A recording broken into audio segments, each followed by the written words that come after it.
नमस्ते बच्चों। पिछली वीडियो में मैंने आपको पाठ 2 पढ़ाया था बाल महाभारत कथा का।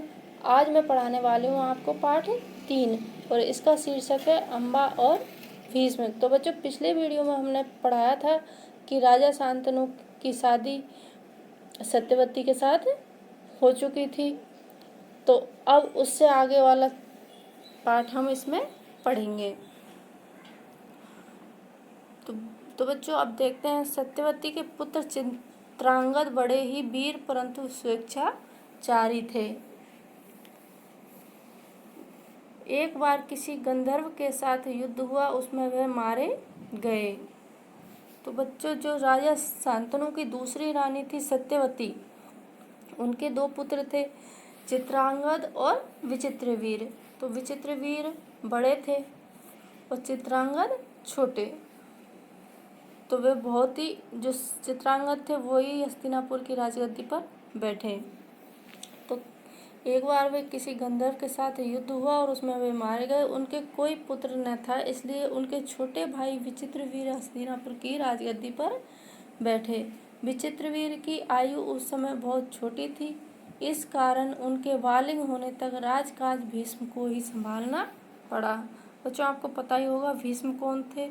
भीष्म बच्चों देवव्रत थे, जो कि गंगा पुत्र थे, राजा शांतनु की पहली पत्नी के पुत्र। जब विचित्रवीर विवाह के योग्य हुए तो भीष्म को उनके विवाह की चिंता हुई। उन्हें खबर लगी कि काशीराज की कन्याओं का स्वयंवर होने वाला है। यह जानकर भीष्म बड़े खुश हुए और स्वयंवर में सम्मिलित होने के लिए काशी रवाना हो गए। देश विदेश के अनेक राजकुमार उस स्वयंवर में भाग लेने के लिए आए थे। राजपुत्रियों को पाने के लिए आपस में बड़ी स्पर्धा थी। स्पर्धा का अर्थ होता है बच्चों होड़। क्षत्रियों में भीष्म की प्रतिज्ञा की प्रतिष्ठा अद्वितीय थी। उनके महान त्याग और भीषण प्रतिज्ञा का हाल सब जानते थे। इसलिए जब वह स्वयंवर मंडप में प्रविष्ट हुए तो राजकुमारों ने सोचा कि वह सिर्फ स्वयंवर देखने के लिए आए होंगे, परंतु जब स्वयंवर में सम्मिलित होने वालों में भीष्म ने भी अपना नाम दिया तो अन्य कुमारों को निराश होना पड़ा। उनको क्या पता था कि दृढ़व्रती भीष्म अपने लिए नहीं वरन अपने भाई के लिए स्वयंवर में सम्मिलित हुए हैं। सभा में खलबली मच गई। चारों ओर से भीष्म पर फफ्तियां कसी जाने लगी, माना कि भरतवंशी भीष्म बड़े बुद्धिमान और विद्वान हैं। स्वयंवर से उन्हें क्या मतलब, इनके प्रण का क्या हुआ। तो बच्चों, जब वो स्वयंवर में पहुंच गए तो लोग उनके बारे में तरह तरह की बातें बनाने लगे कि इन्होंने तो प्रण ले रखा था आजीवन ब्रह्मचारी रहने का, लेकिन फिर भी ये स्वयंवर में क्यों शामिल हुए हैं। तो उन्हीं की बातें वहाँ के लोग करने लगे। जीवन भर ब्रह्मचारी रहने की उन्होंने जो प्रतिज्ञा की थी, क्या वह झूठी थी। इस भांति सब राजकुमारों ने भीष्म की हंसी उड़ाई। यहाँ तक कि काशीराज की कन्याओं ने भी भीष्म की तरफ से दृष्टि फेर ली और उनकी अवहेलना सी करके आगे की ओर चल दी। भीष्म इस अवहेलना को सह न सके। उन्होंने सभी राजकुमारों को हराकर तीनों राजकन्याओं को बलपूर्वक रथ पर बैठा लिया और हस्तिनापुर को चल दिए। सो देश का राजा साल्व बड़ा वीर था। काशीराज की सबसे बड़ी कन्या अम्बा उस पर अनुरक्त थी और उसको मन ही मन अपना पति मान चुकी थी। साल्व ने भीष्म के रथ का पीछा किया और उसको रोकने का प्रयत्न किया। इस पर भीष्म और साल्व के बीच घोर युद्ध छिड़ गया। भीष्म ने उसे हरा दिया, किंतु काशीराज की कन्याओं की प्रार्थना पर उसे जीवित ही छोड़ दिया। भीष्म काशीराज की कन्याओं को लेकर हस्तिनापुर पहुँचे। विचित्रवीर के विवाह की सारी तैयारियां हो जाने के बाद जब कन्याओं को विवाह मंडप में ले जाने का समय आया तो काशीराज की बड़ी बेटी अम्बा एकांत में भीष्म से बोली, गांगे, मैंने अपने मन में सोव देश के राजा साल्व को अपना पति मान लिया था। इसी बीच आप मुझे बलपूर्वक यहाँ ले आए। मेरे मन की बात जानने के बाद आप मेरे बारे में अब जो उचित समझे करें। तो बच्चों यहाँ पर गांगे शब्द भीष्म पितामह के लिए आया है, क्योंकि वो गंगा के पुत्र थे, इसलिए उनको गांगे भी कहा जाता है। भीष्म को अम्बा की बात जची। उन्होंने अम्बा को उसकी इच्छा अनुसार उचित प्रबंध के साथ साल्व के पास भेज दिया और अम्बा की दोनों बहनों अंबिका और अम्बालिका का विचित्रवीर्य के साथ विवाह करा दिया। अम्बा अपने मनोनीत वर सोमराज साल्व के पास गई और सारा वृतांत कह सुनाया। उसने कहा, राजन, मैं आपको ही अपना पति मान चुकी हूँ। मेरे अनुरोध से भीष्म ने मुझे आपके पास भेजा है। आप मुझे अपनी पत्नी स्वीकार कर लें। पर साल्व न माना। उसने अम्बा से कहा, सारे राजकुमारों के सामने भीष्म ने मुझे युद्ध में पराजित किया और तुम्हें बलपूर्वक हरण करके ले गए। इतने बड़े अपमान के बाद मैं तुम्हें कैसे स्वीकार कर सकता हूँ। तुम्हारे लिए अब उचित यही है कि तुम भीष्म के पास जाओ और उसकी सलाह के मुताबिक ही काम करो। बेचारी अम्बा हस्तिनापुर लौट आई और भीष्म को सारा हाल कह सुनाया। उन्होंने विचित्रवीर्य से कहा, वत्स, राजा साल्व अम्बा को स्वीकार नहीं करता। इससे विदित होता है कि उसकी इच्छा अम्बा को पत्नी बनाने की नहीं थी। अब उसके साथ तुम्हारा ब्याह करने में कोई आपत्ति नहीं रही है। पर विचित्रवीर्य अम्बा के साथ ब्याह करने को राजी ना हुए। बेचारी अम्बा न इधर की रही न उधर की। कोई और रास्ता न देख वह भीष्म से बोली, गांगे, मैं तो दोनों ओर से ही गई। मेरा कोई भी सहारा ना रहा। आप ही मुझे हर लाए थे।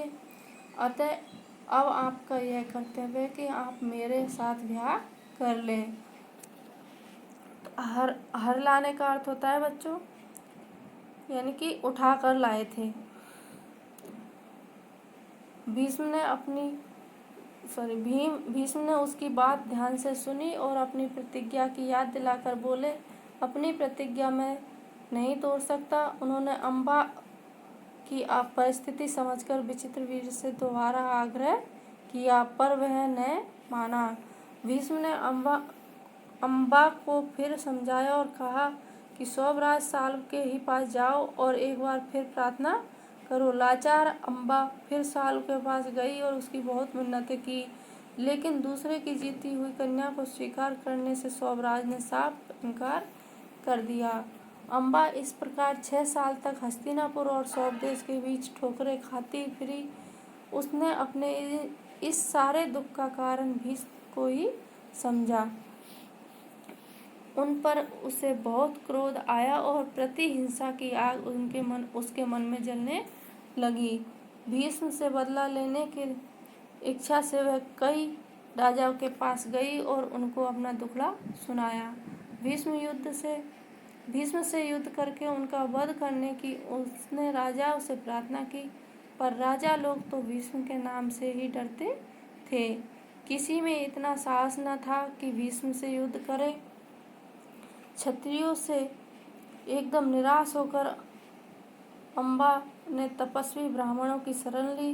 तपस्वियों ने कहा, बेटी, तुम परशुराम के पास जाओ, वे तुम्हारी इच्छा अवश्य पूरी करेंगे। तब ऋषियों की सलाह पर अम्बा परशुराम के पास गई। अम्बा की करुण कहानी सुनकर परशुराम का हृदय पिघल गया।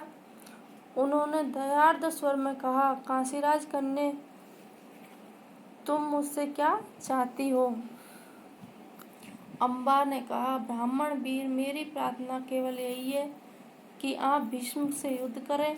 मैं आपसे भीष्म के वध की भीख मांगती हूँ।